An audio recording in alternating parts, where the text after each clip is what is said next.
आवाज की दुनिया के दोस्तों, आप सभी को मेरा नमस्कार। मैं हूं आपका दोस्त, आपका होस्ट हेमंत कुमार। ये आज की वीडियो को हम लोग शुरू करते हैं।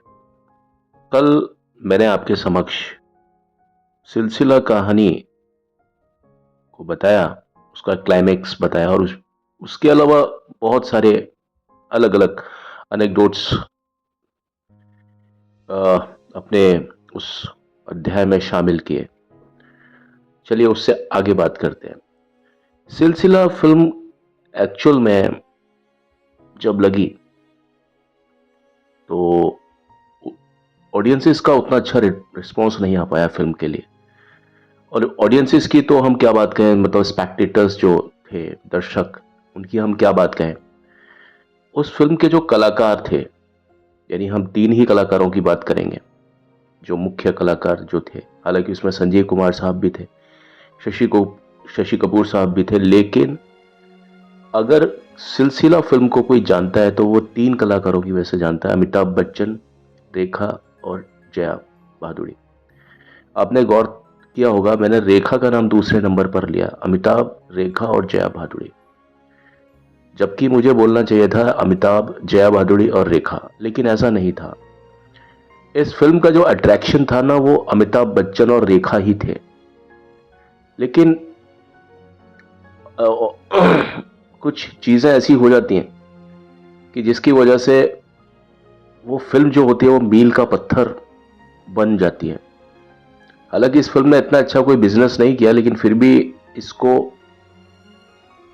एक कल्ट के रूप में देखा जाता है इस मूवी को। और कुछ स्तर पर अगर हम कुछ स्टैंडर्ड्स पर देखें तो इसके जो सभी कलाकार थे, यानी तीनों जो कलाकार थे, उन्हें इस फिल्म को लेकर के कोई ज्यादा खास उम्मीद नहीं थी, ना इसको लेकर के इनके कोई सेंटिमेंट्स जुड़े हुए थे। इन्हें इस चीज का नहीं मतलब जरा भी परवाह नहीं थी, या ये बिल्कुल इस चीज को जानने के लिए अनइंटरेस्टेड थे कि बॉक्स ऑफिस पर इस फिल्म का क्या होने वाला है। क्योंकि इस फिल्म को करने के लिए काफी समझौते किए गए थे, बहुत ज्यादा। अब समझौते के नाम पर आप देखिए कि जब रेखा को पूरी तरह से मालूम चल गया था कि अमिताभ बच्चन का नेली के साथ में कोई भी अब संबंध नहीं रहा, तभी जाकर के रेखा ने खुद को सिलसिला फिल्म में मतलब खुद को सिलसिला फिल्म से जोड़ा। और जब एक बार जया बच्चन ने स्क्रिप्ट को पढ़ लिया और उनको उनका रोल मालूम चल गया कि भाई मुझे देना है, मुझे शोभा का रोल करना है, जो रोल स्मिता पाटिल करने वाली थी वो रोल मुझे करना है, यानी शोभा का रोल मुझे करना है, जो कि अंत में अमित को प्राप्त कर लेती है। यानी शोभा तो खुद जया भादुड़ी या जया बच्चन, और अमित कौन, अमिताभ बच्चन। तो स्क्रिप्ट के हिसाब से इन दोनों का मिलन आखिर में होता है और चांदनी को अकेले रह जाना पड़ता है। तो जब इस स्क्रिप्ट में बात कंफर्म हो गई तो ये भी एक शर्त थी कि जब तक स्क्रिप्ट में ये नहीं होगा, जया बच्चन काम नहीं करेंगी उस फिल्म में। और अगर जया बच्चन अगर उसमें काम नहीं करेंगी तो रेखा भी उसमें फिल्म में काम नहीं कर सकती। जैसा कि मैंने आपको बताया था कि जिस फिल्म में अमिताभ बच्चन और रेखा अगर काम करेंगे, उस फिल्म में जया बच्चन का आना अवश्यंभावी होगा, अवश्य रूप से रेखा आएंगी, मतलब जया बच्चन आएंगी उस फिल्म में, जिस फिल्म में रेखा अमिताभ के साथ काम करेंगी। वरना हुआ तो ये था कि उन्होंने अमिताभ को इस चीज के लिए प्रॉमिस करवा लिया था कि जिंदगी में कभी भी आप रेखा के साथ में काम नहीं करेंगे, और जिस पल जिस फिल्म से आपने काम किया उसी पल मैं भी फिर इंडस्ट्री में वापस आ जाऊंगी, फिल्म इंडस्ट्री में। तो ये कुछ मसौदे हुए थे, कुछ कॉन्ट्रैक्ट्स हुए थे। तो जहां पर बात इतने कॉन्ट्रैक्ट्स के बीच में होती है, उस चीज के लिए अल्टीमेटली फिर कोई भी व्यक्ति इंटरेस्टेड नहीं होता। क्योंकि आज हम सिलसिला फिल्म को देखते हैं स्टोरी की वजह से, कहानी की वजह से, लेकिन ये लोग जो फिल्म को देखते होंगे, इन लोगों ने जो फिल्म को देखा होगा, खास तौर पर इन तीन लोगों ने, अमिताभ बच्चन, रेखा और जया भादुड़ी, इन्हें फिल्म के सीन जो चल रहे हैं फिल्म में, उनसे ज़्यादा, कहीं ज़्यादा उनके पीछे जो समझौते किए गए थे और जो कहानियाँ चली थी आपस में, जो कि कैमरा बंद होने के बाद में जो असल रूप में, जो असलियत में जो कहानी चलती होंगी, आपस में जो मनमुटाव जो था, हालाँकि ये स्क्रीन पर नज़र नहीं आया और ये बहुत निष्णात और जो मंझे हुए कलाकार होते हैं, ये उन लोगों का एक गुर होता है, ये उन लोगों का एक टैलेंट होता है कि वास्तविक रूप से जब वो फ़िल्म के अलग जब बिल्कुल भी बात नहीं कर रहे होते हैं, कैमरा ऑन होते ही वो लोग अपने रोल में इतने ज़्यादा इन्वॉल्व्ड होते हैं कि आपको मैं क्या कहूँ कि ऐसा लगता है कि इनसे अच्छा याराना हमको देखने को नहीं मिलेगा। ऐसी बहुत सारी मिसालें हैं, जैसे मुग़ल-ए आज़म में भी दिलीप कुमार और मधुबाला के बीच में इस तरह की अनबन थी, वो मैं किसी और वीडियो में कवर करूँगा उस बात को। वैसे ही मैंने काला पत्थर के बारे में बताया था। बहुत सारी ऐसी फ़िल्में रहीं जहाँ पर बिल्कुल भी बोलचाल नहीं थी कैरेक्टर्स के बीच में, लेकिन उसके बावजूद भी सीन में इतनी जीवंतता लाए कलाकार कि हमको लगता है कि उससे बेहतर यारी दोस्ती, उससे बेहतर कोई संबंध नहीं हो सकता।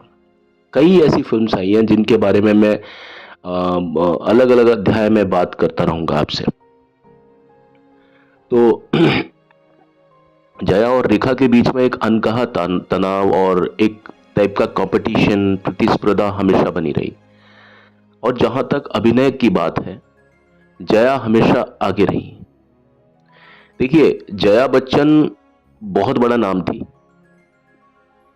आप देखिए, जब रेखा को एक्टिंग नहीं आती थी, लोग ये कहते हैं रेखा को बिल्कुल एक्टिंग आती ही नहीं थी। उस समय जया बच्चन की कई फ़िल्में आ चुकी थी, जैसे अन्नदाता उनकी आ चुकी थी।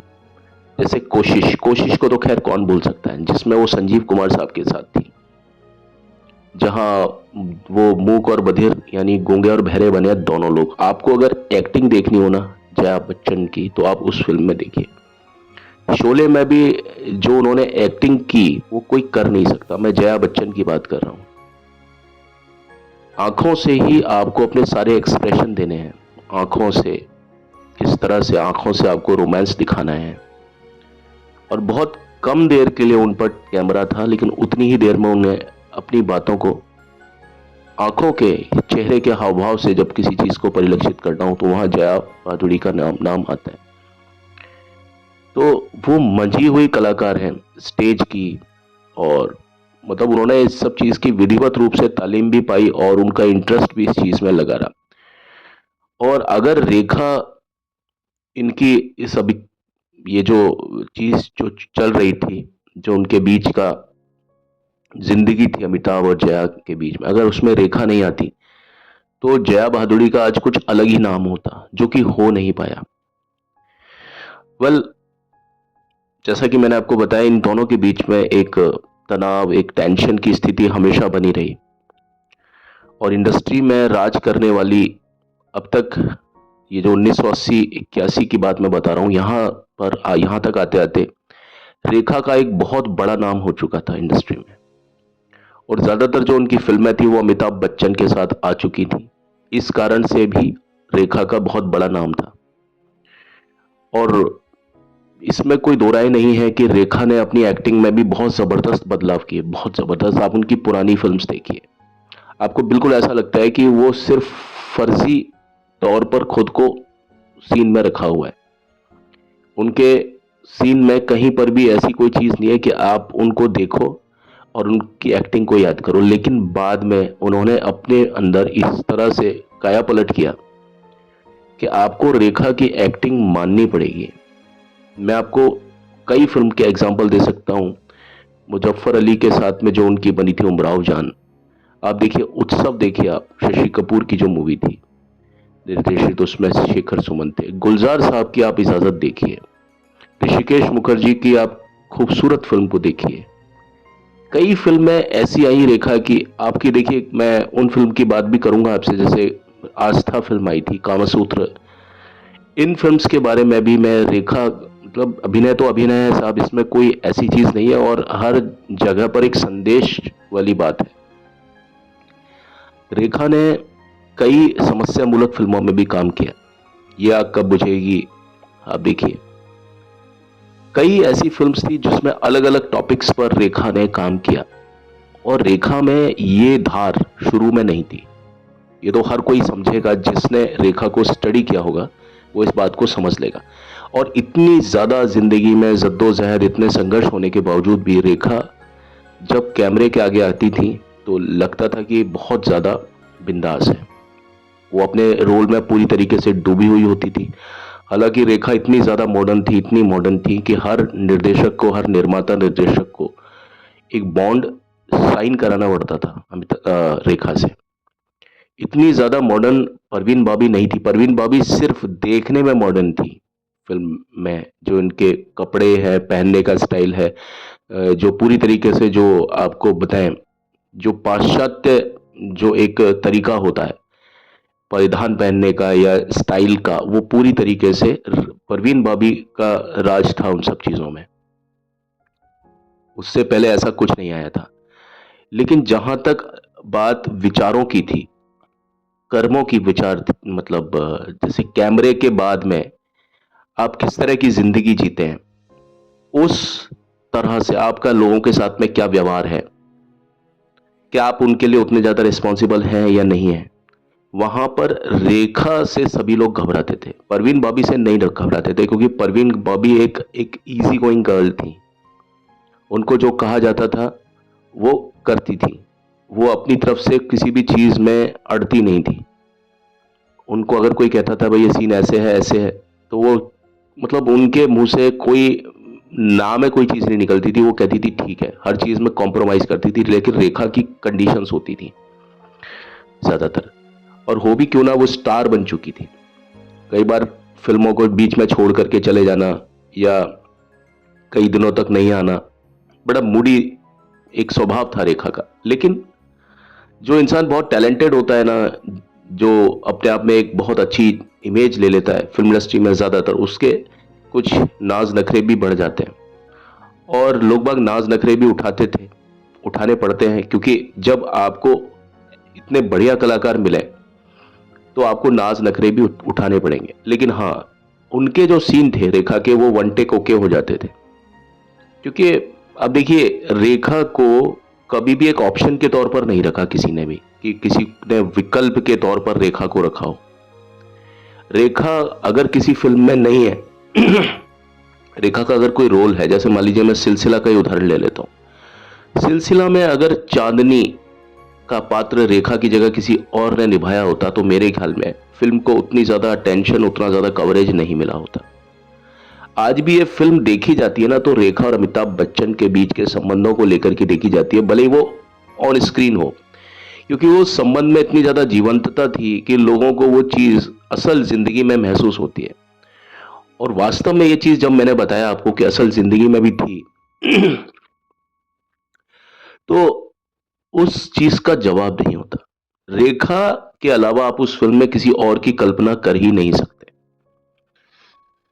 तो अब इस समय यह था कि जो 1980 के दशक तक, मतलब समय तक, रेखा के खिलाफ जया बच्चन को खड़ा किया जा रहा था, और उनसे इस बात की उम्मीद की जा रही थी कि अब ये आकर के रेखा का तख्ता पलटेंगी। क्योंकि उस समय तक बच्चे भी बड़े हो चुके थे। ये मैं श्वेता बच्चन की बात कर रहा हूं और अभिषेक बच्चन की। इस समय तक उनकी उम्र 5-6 साल के लगभग उससे ऊपर जा चुकी थी। तो इस तरह से जया बच्चन दोबारा से फिल्म इंडस्ट्री में अपने कदम जमा सकती थी, अपने हाथों को आजमा सकती थी। तो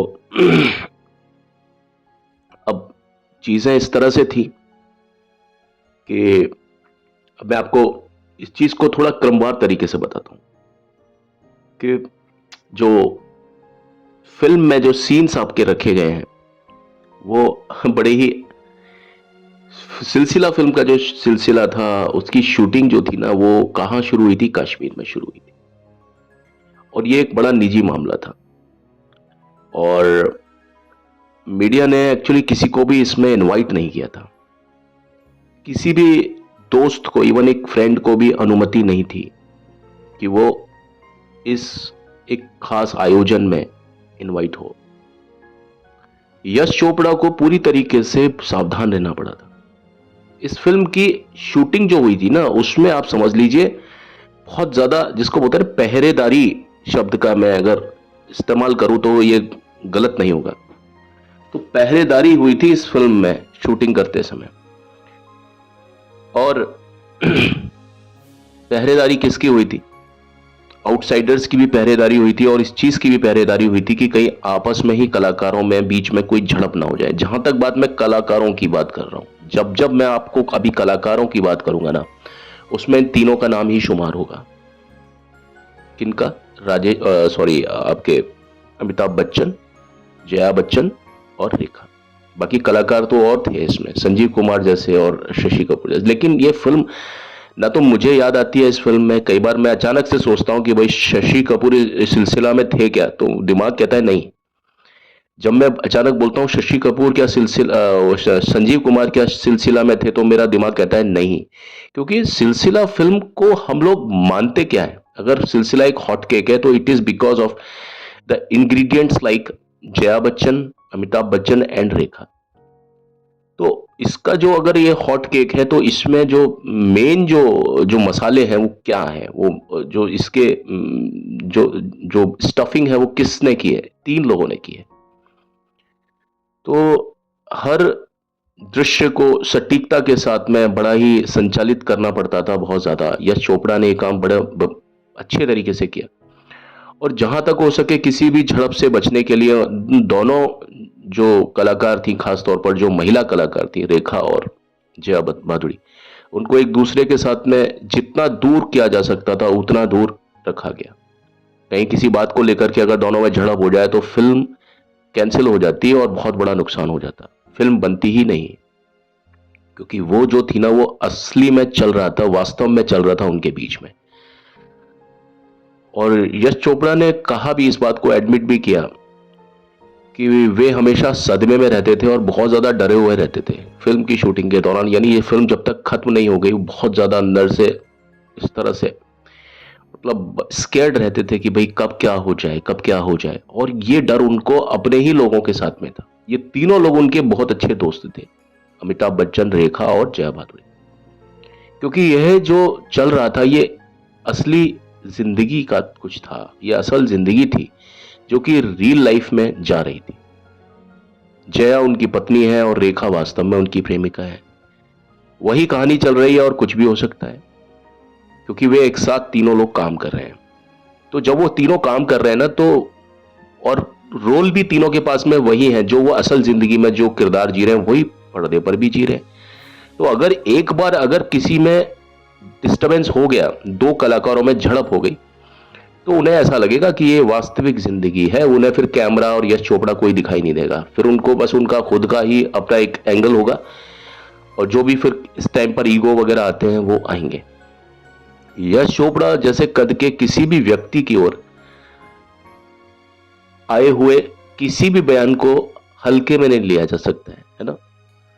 और उन्होंने साफ तौर पर एक एक कलाकार से, यानी इन तीनों कलाकारों से खास तौर पर उन्होंने कहा कि रेखा अमिताभ का जो रिश्ता है ना, वो सिर्फ गॉसिप कॉलम का नहीं है, बल्कि वास्तव में ये हकीकत में मौजूद है। ये खुद यश चोपड़ा ने कहा है भैया अपने इंटरव्यू में।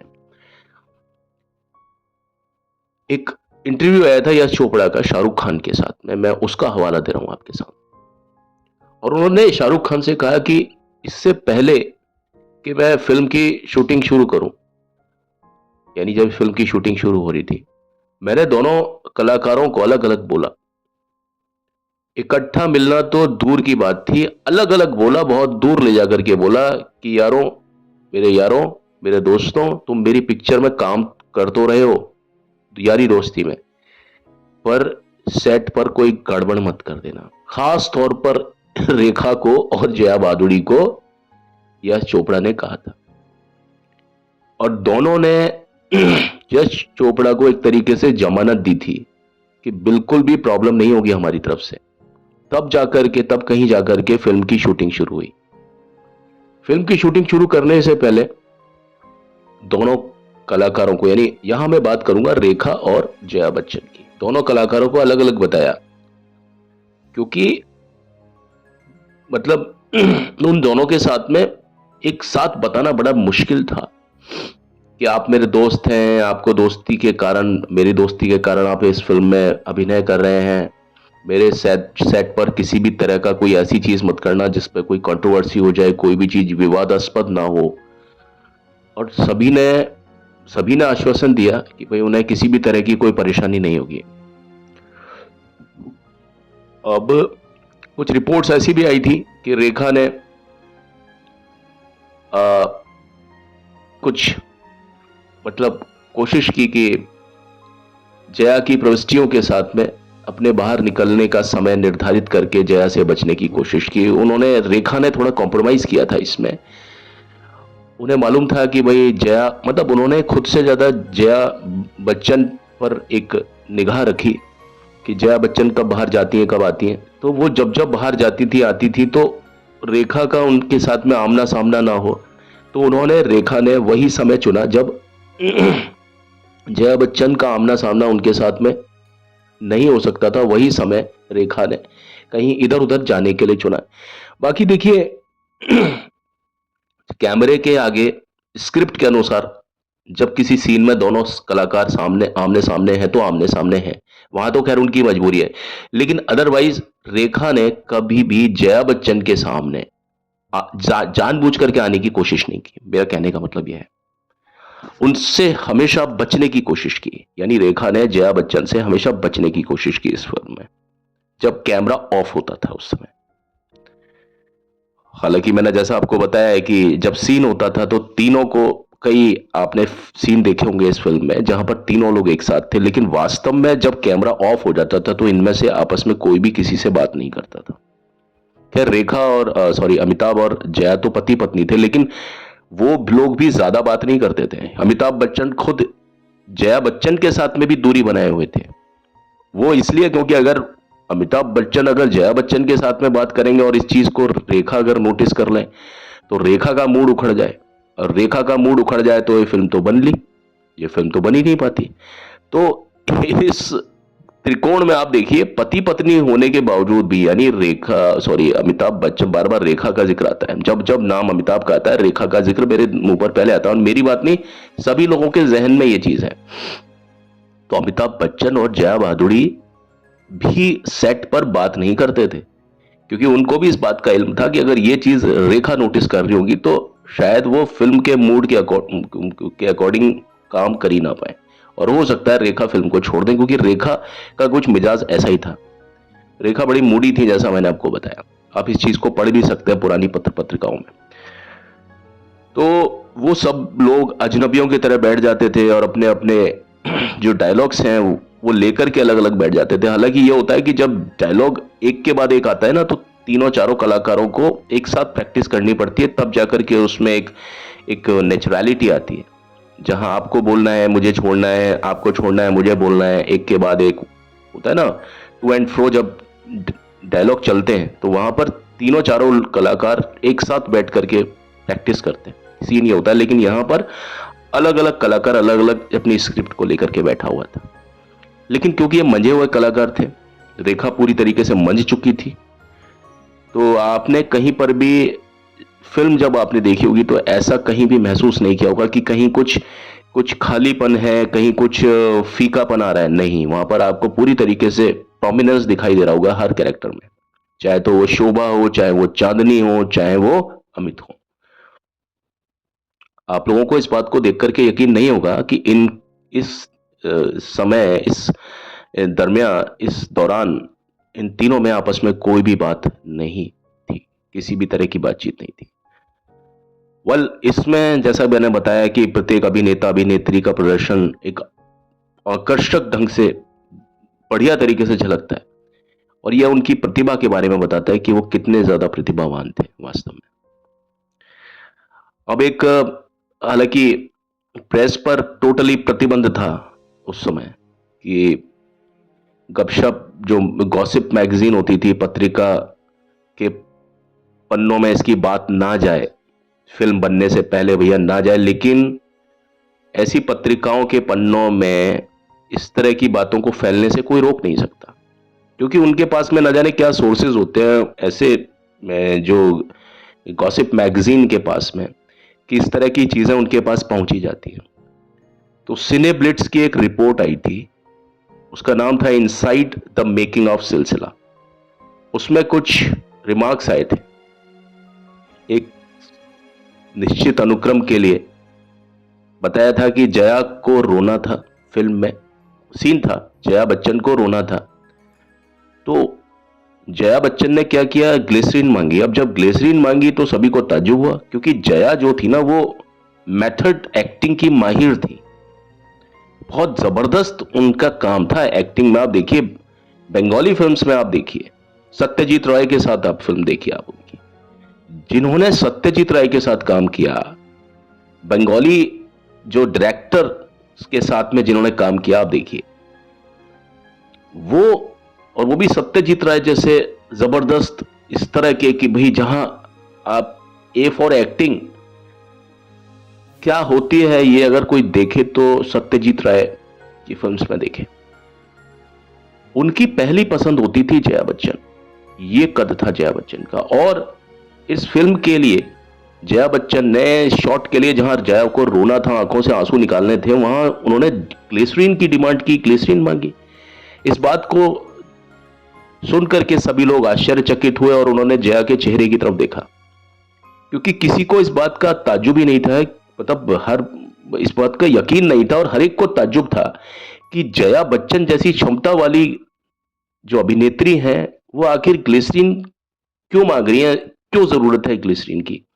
जया बच्चन को तो मालूम होना चाहिए कि इस समय इस शॉट पर मुझे रोना है तो उनकी आंखों से आंसू निकलेंगे बिना ग्लिसरीन के।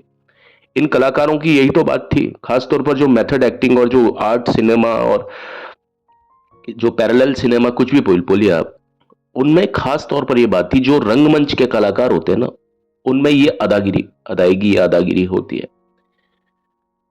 तो यूनिट के एक बड़े जो सदस्य थे उन्होंने पूछा था, ये बात आई थी, उन्होंने पूछा कि जया जी आपको ग्लिसरीन की क्या जरूरत है।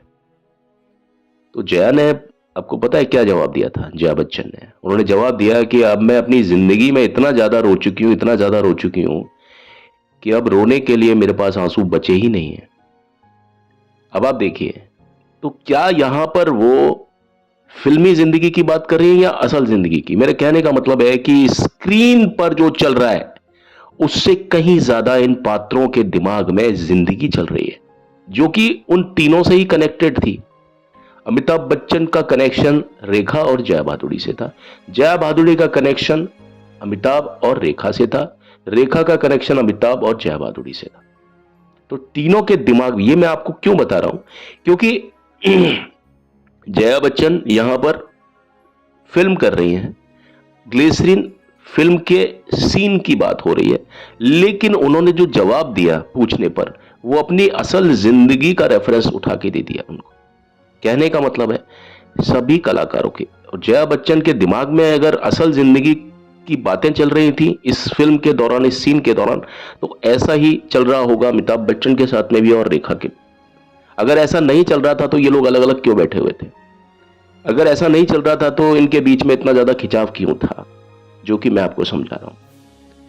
इस फिल्म में कई गहन दृश्य, गहन मतलब बहुत गहरे दृश्य ऐसे हैं कि जिनमें रेखा और जया बच्चन का आमना सामना होता ही होता है, यानी वो स्क्रिप्टेड था, उसमें लिखा हुआ था कि भाई ऐसा होगा। और अगर ऐसा ना हो तो भाई फिल्म बन नहीं सकती ना। तो उनके बीच में एक नाटकीय मौखिक आदान प्रदान होता था, उसमें सिर्फ ये था कि साहब जब स्क्रीन पर आएंगी, शॉट में आएंगी, तो दोनों को एक दूसरे से बोलना पड़ता था। और ये सीन शायद इतने ज्यादा मुनासिब नहीं होते, लेकिन यश चोपड़ा की मैंने बताया ना कि उसकी आदत, ये डायरेक्टर का काम थोड़ा आसान हो जाता है इसके लिए कि उन दोनों के बीच में, दोनों अभिनेत्रियों के बीच में जो एक बहुचर्चित तनाव था, बहुचर्चित मतलब जहां बात बहुचर्चित किया जाती है वहां होता है वो जिंदगी से जुड़ा हुआ, यानी चर्चित मतलब सभी लोग इस बात की चर्चा करते थे। सभी लोग कौन? पूरी दुनिया, पूरा इंडिया, कम से कम फिल्म इंडस्ट्री के लोग और जो लोग थे हमारे जैसे लोग जो घरों में रहते थे अपने दर्शकों के तौर पर, जो उनके बड़े फैन हुआ करते थे, उन सभी के बीच में ये सारी बातें आम थी। और आप देखिए वो समय वो था कि जब कोई चैनल नहीं हुआ करता था, दूरदर्शन का भी इतना ज्यादा कोई नामो निशान नहीं था, टेलीविजन भी इतने ज्यादा नहीं हुआ करते थे। उस समय सिर्फ मैगजीन भी बहुत कम लोगों की पहुंच तक थी। आज की तारीख में आप मोबाइल पर और सारी चीजों आपके हाथ में, आपके अंगूठे के एक इशारे पर आपको मिल जाती है पूरी दुनिया का कोई भी ज्ञान। ये वो समय नहीं था, लेकिन उसके बावजूद भी जितना ज्यादा स्कैंडल, जितना ज्यादा गॉसिप इस खबर के बारे में होता था, अमिताभ बच्चन और रेखा के बारे में उतना शायद किसी के बारे में उतना कवरेज नहीं हुआ। अमिताभ बच्चन का जो एक्सीडेंट हुआ था ना कुल्ली फिल्म के दौरान, अब देखिए इसके तुरंत बाद में होने वाला था, इस सीन के, ये सिलसिला के बाद यही एक एपिसोड आने वाला था। उस चीज की भी इतनी ज्यादा मारक क्षमता नहीं थी उस एपिसोड की, जितनी मारक क्षमता रेखा और अमिताभ के बीच का जो संबंध था, असल जिंदगी में हो चाहे पर्दे वाली जिंदगी में हो। किसी ने अगर इनके बीच का संबंध नहीं देखा असल जिंदगी में कि अमिताभ और रेखा के बीच क्या संबंध था, उसे तुरंत प्रभाव से फौरन सिलसिला फिल्म को देख लेना चाहिए। वैवाहिक और वैवाहिकतर प्रेम के बीच और विश्वास और जुनून के बीच का एक संघर्ष, यहां पर जहां जहां पर रेखा और जया बच्चन एक साथ आती हैं, वहां पर यही चीज दिखाने की कोशिश की। लाल रंग की पोशाक पहनने वाली, भाई जया बच्चन की शादी हुई थी, ज्यादा टाइम नहीं हुआ था, 7 साल हुए थे। इस पूरी फिल्म में सफेद रंग की साड़ी पहनी उन्होंने, और रेखा से मतलब अपने पति को छोड़ने के लिए कहती है वो पूरी फिल्म में। और जहां जहां वो पति को छोड़ने के लिए कहती है, ऐसा लगता है वो वास्तव में कह रही हैं कि तू मेरे पति को यानी अमिताभ बच्चन को छोड़ दो। जहां जहां मैं तो देखिए इस फिल्म को देखता हूं ना, मुझे हमेशा ये लगता है कि वो यहां सिर्फ डायलॉग नहीं बोल रही हैं, वो वास्तव में कह रही हैं उस चीज को कि भाई मेरे पति को आजाद कर दो, मुझे मेरे पति के साथ रहने दो, बीच में आने की कोशिश मत करो।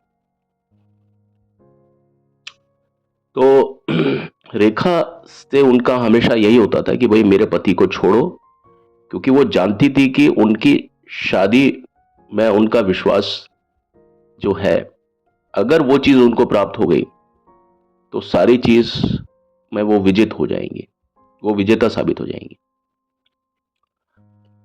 और इस पर रेखा ने चुटकी लेते हुए कहा, रेखा यहां पर भी कम नहीं पड़ी, उन्होंने कहा कि आप अपने विश्वास के साथ रहिए और मुझे मेरे प्यार के साथ रहने दीजिए। आपने शायद डायलॉग सुना होगा।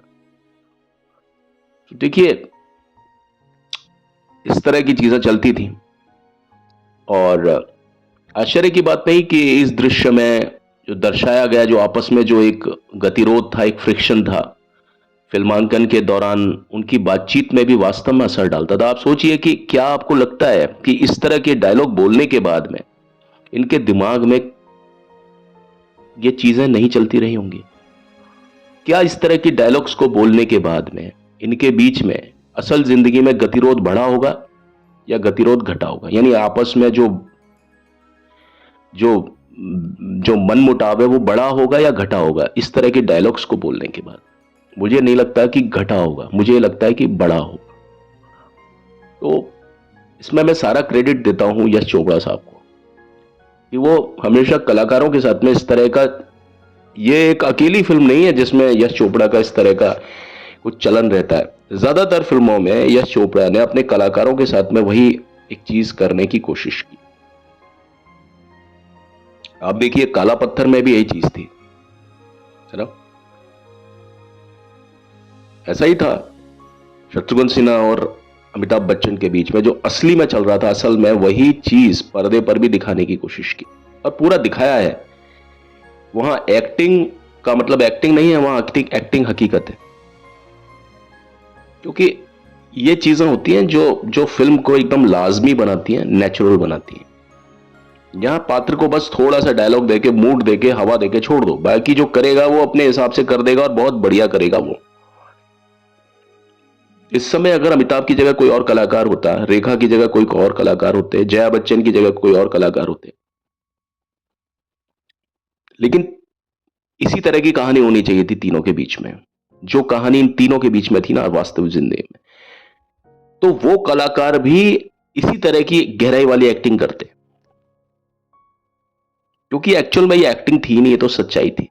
आप अपनी गली में, अपने मोहल्ले में, अपने यारी रिश्तेदारियों में, अपने स्कूल में, अपने कॉलेज में कुछ इस तरह के लोगों को जानते हैं जहां ट्रायंगुलर स्टोरीज होती हैं, त्रिकोण आधारित एक होती है कि जहां एक लड़का लड़की से मिलता है और बीच में, उनके बीच में बहुत अच्छा कुछ चल रहा होता है और बीच में एक लड़की और आ जाती है। और इस चीज को फिल्म में बनाइए उन तीनों को लेकर के, तो मैं कहता हूं कि वही प्रभाव आएगा, वैसा ही प्रभाव आएगा उनके बीच में जैसा प्रभाव सिलसिला बनाने के बीच में, सिलसिला बनाने के बाद में आपको अमिताभ बच्चन यानी अमित, रेखा यानी चांदनी और जया बच्चन यानी शोभा के बीच में कलाकारों में नजर आया। मेरे कहने का मतलब है, मैं आपको एक्सप्लेन के साथ में इस चीज को अनुभव बता रहा हूं कि आप भी इस तरह से किसी भी चीज में ऐसा अगर आप एंगल ढूंढेंगे ना, और ये एंगल आपको हर जगह मिलेंगे, क्योंकि इन सारी कहानियों से ही पूरी दुनिया भरी पड़ी है, क्योंकि हम लोग बेसिकली ह्यूमन बीइंग्स हैं और कहानियों में ऐसा होता है साहब, बिल्कुल होता है।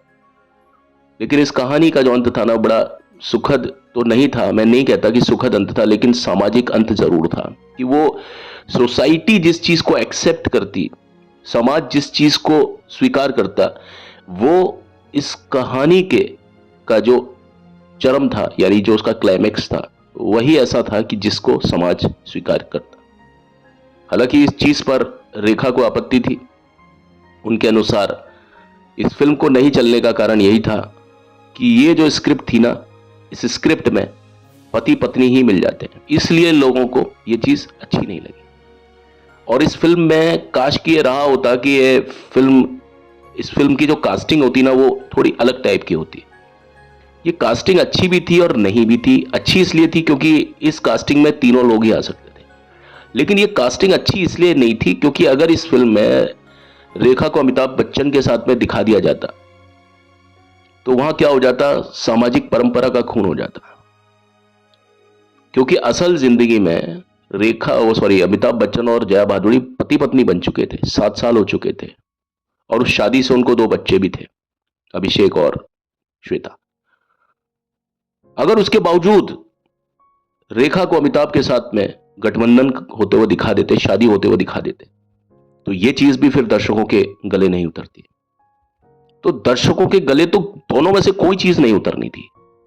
अगर अमिताभ का मिलन दिखा देते रेखा के साथ में, तो वो गले नहीं उतरती, क्योंकि जया बच्चन खाली रह जाती है। और अगर जया बच्चन को वापस अपने पति के पास में दिखाते तो ये कहानी दर्शकों के गले नहीं उतरती, और वास्तव में नहीं उतरी, इसीलिए पिक्चर फ्लॉप हो गई। क्योंकि चाहे कॉन्शियसली, सबकॉन्शियसली, अनकॉन्शियसली लोग बाग सिर्फ अमिताभ बच्चन और रेखा को मिलते हुए देखना चाहते हैं। अब चाहे उसके बीच में जया भादुड़ी की जगह अगर परवीन बाबी होती, आप समझ लीजिए, तो ये पिक्चर चलती, मैं जहां तक समझता हूं। क्योंकि उस समय जया भादुड़ी का जो रोल था ना, वो परवीन बाबी करती, और परवीन बाबी असल जिंदगी में अमिताभ बच्चन की पत्नी नहीं थी। ये कारण रहा होता, क्योंकि लोग बाग देखते हैं इन सब चीजों को, महसूस करते हैं। और अभी हम इतने ज्यादा मॉडर्न नहीं हो गए हैं कि हम सिर्फ मॉडर्निटी सिर्फ कपड़ों में दिखा सकते हैं, लेकिन जहां तक बात सामाजिक परंपरा और पराकाष्ठाओं की आती है ना, वह हम अंत में उस चीज पर सामाजिकता की मोहर लगाते हैं सारे लोग। तो ये फिल्म थी ना, ये अपने समय से बहुत ज्यादा आगे थी। मैं ये भी नहीं कहूंगा कि बहुत ज्यादा आगे थी, क्योंकि समाज और परंपराएं ना तो आगे होता है ना पीछे होता है, वो एक स्थिर चीज होती है। कि आज भी ऐसा नहीं है कि ये फिल्म 1981 में बनी थी, तो उस समय पत्नियां होती थी, वो अपने पतियों को किसी गैर औरत के साथ में जाने देना बहुत गलत समझती थी, और आज की तारीख में अगर पत्नी है, वो अपने पति को किसी गैर औरत के साथ में जाने में उसको कोई आपत्ति नहीं होगी, बल्कि वो शौक से कहेगी कि हाँ जाओ, लेकर के आओ मेरे साथ में, किसी और को भी अपने साथ रखो। नहीं साहब, जमाना कभी इतना मॉडर्न नहीं होता कि 30 साल या 40 साल के फर्क के बाद में, इतना अंतर के बाद में अपने आप को एकदम अपसाइड डाउन कर ले। ये तो एकदम अपसाइड डाउन वाली स्थिति होती है। तो कुछ लोग कहते हैं कि साहब ये फिल्म अपने समय से आगे थी, नहीं साहब, यह फिल्म अपने समय से आगे नहीं थी। यह फिल्म वो थी जो कि समाज की जो बेड़ी होती है उसको चेंज नहीं करती है, पूरा तोड़ देती है, और इसने तोड़ने की कोशिश की है। ये असंभव चीज थी जो इसमें दिखाने की कोशिश की। आप बहन भाई के रिश्ते में आप ये कर सकते हैं कि बहन को भाई के की कलाई पर राखी बांधते हुए ना दिखाएं। हर साल जब जब रक्षाबंधन आता है आप नहीं दिखाएं, दिखाएं कोई बात नहीं। पति पत्नी को एक बार जिंदगी में एक बार मंगलसूत्र पहनाता है, बार बार नहीं पहनाता। आप एक बार दिखाइए और उसको बार बार दिखाने की जरूरत नहीं पड़ेगी। बहन अगर भाई को एक बार राखी बांधती है ना, उसको दिखाने की जरूरत जरूरत आप बार बार दिखाइए कि हर साल वो बहन अपने भाई के कलाई पर राखी बांध रही है। आप एक बार दिखाइए चाहे बार बार दिखाइए, समाज को कभी कोई फर्क नहीं पड़ेगा। लेकिन ये जो चीज है जहां पर आप ये दिखाएं कि जब एक पराई औरत के साथ में 1981 में एक पति जो है वो नहीं जा सकता था, सिर्फ वो अपनी पत्नी के साथ में ही जाता आखिर में। तो आज ये 2024 हो चुका है। क्या आपको लगता है कि क्या वो चीजें एकदम उल्टी हो गई कि आज की तारीख में एक पति और पत्नी के बीच में एक तीसरी जो लड़की है, जो विवाहेतर जो संबंध होता है, क्या उस चीज को आज की तारीख में पत्नी सहर्ष स्वीकार कर सकती है? नहीं कर सकती। और ये वक्त आज के 40 साल के बाद में भी नहीं आ पाएगा, 400 साल के बाद में भी नहीं आ पाएगा, क्योंकि हम लोग इंडिया में रहते हैं। और इंडिया में रहे चाहे कहीं भी रहे, लेकिन सब कुछ एक तरीका होता है। या तो हम लोगों का जो भाई जो जो पद्धति है वो हिंदू मतलब वो मुस्लिम शरीयत के हिसाब से उस तरह से नहीं था, मुस्लिम एक्ट के हिसाब से नहीं था, वो हिंदू एक्ट के हिसाब से थी सारी चीजें। शोभा हिंदू, अमित हिंदू और चांदनी हिंदू, उसमें कोई भी परंपरा ऐसी नहीं थी। और उसमें जो गाने वाने थे कहीं पर भी ऐसा कोई सीन नहीं था, ना उनके कैरेक्टर्स कोई मुस्लिम कैरेक्टर्स थे। हाँ, बात अगर मुस्लिम रही होती तो शायद इस कहानी का कथानक कुछ और होता। लेकिन यश चोपड़ा ने कभी कोई मुस्लिम वाला कोई एंगल नहीं रखा अपनी फिल्मों में, मैं जहां तक समझता हूं। अब तक तो खैर इंडियन था इस फिल्म तक, उसके बाद में पंजाबी कल्चर पूरे तरीके से प्रभावी हो गया था उनकी फिल्मों में। बहरहाल मैं जो बात कह रहा था वो ये थी कि भाई इस फिल्म में कि जो ज्यादातर जो सीन थे वो क्लाइमेक्स के शूट जब किए जा रहे थे तो संजीव कुमार को एक आग में फंसना था। जो आपने फिल्म देखी तो संजीव कुमार आग में फंस गए थे स्क्रिप्ट के अनुसार। ये वैसा ही सीन था जैसे मदर इंडिया में नरगिस दत्त फंस गई थी और सुनील दत्त को जाना था, तो वहां तो खैर एक्सीडेंट हो गया था, यहाँ एक्सीडेंट नहीं था, ये तो उस फिल्म का एक शॉट था, सीन था। तो संजीव कुमार आग में फंस गए थे और रेखा को अपने ऑन स्क्रीन पति यानी इनको बचाने के लिए दौड़ना पड़ा, जबकि अंतिम कट में यह दृश्य शामिल नहीं था।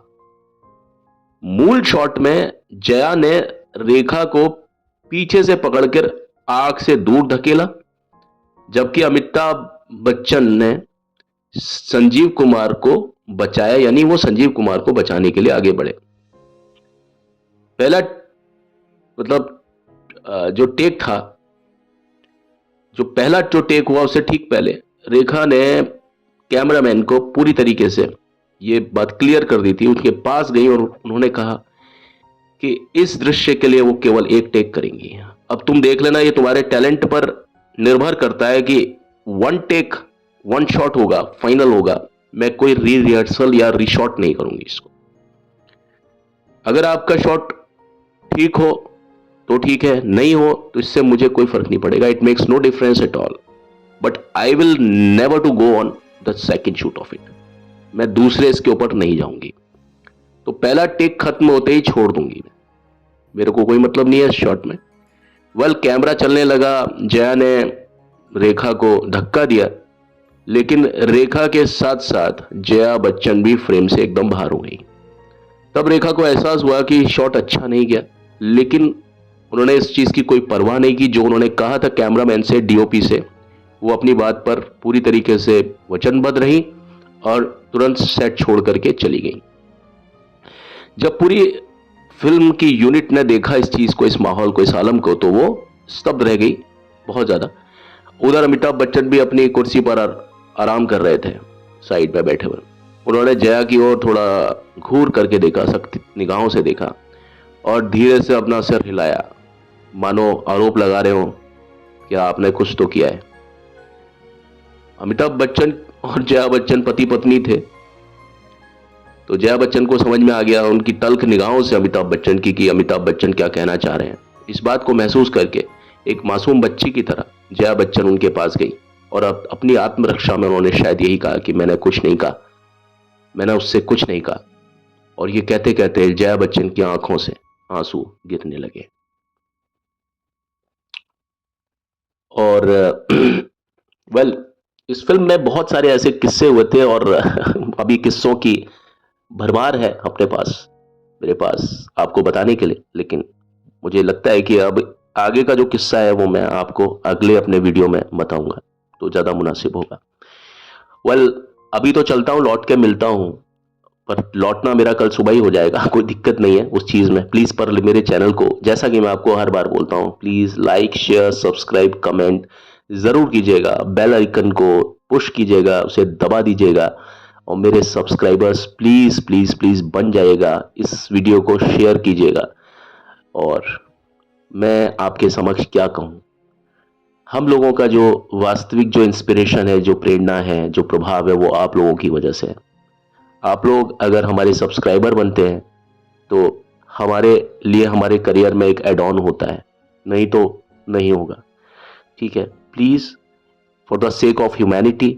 और बस यही है कि मैं आपके समक्ष हमेशा आना चाहता हूँ, अपनी चीज़ों पर इम्प्रूवमेंट भी करना चाहता हूँ, मैं कर रहा हूँ, लेकिन उसके पीछे एक एक डोमेन है। सबसे बड़ा जो कारण है वो ये है कि आप अगर मुझे सुनेंगे रेगुलरली और मेरे सब्सक्राइबर बनेंगे तो इस चीज़ में मैं बहुत अच्छी एक मतलब इसको मैं और ज़्यादा डेवलप कर पाऊंगा, इसको मैं विकसित कर पाऊंगा, जो चीज़ मैंने बोली ना। तो बस अब के लिए चलता हूँ। आप समझ गए होंगे, समझदार को इशारा काफ़ी होता है, उसके सामने लंबे लंबे व्याख्यान नहीं देने पड़ते हैं। और कहते बोलते समय अगर कहीं मुझसे जाने अनजाने में कहीं वो गलती हो गई हो तो मुझे प्लीज़ उसके लिए माफ़ कीजिएगा। ना तो स्क्रिप्टिंग में ना, मतलब मुझे माफ़ी कीजिएगा प्लीज़, है ना। तो thank you and have a nice day, may God bless all of you. Bye.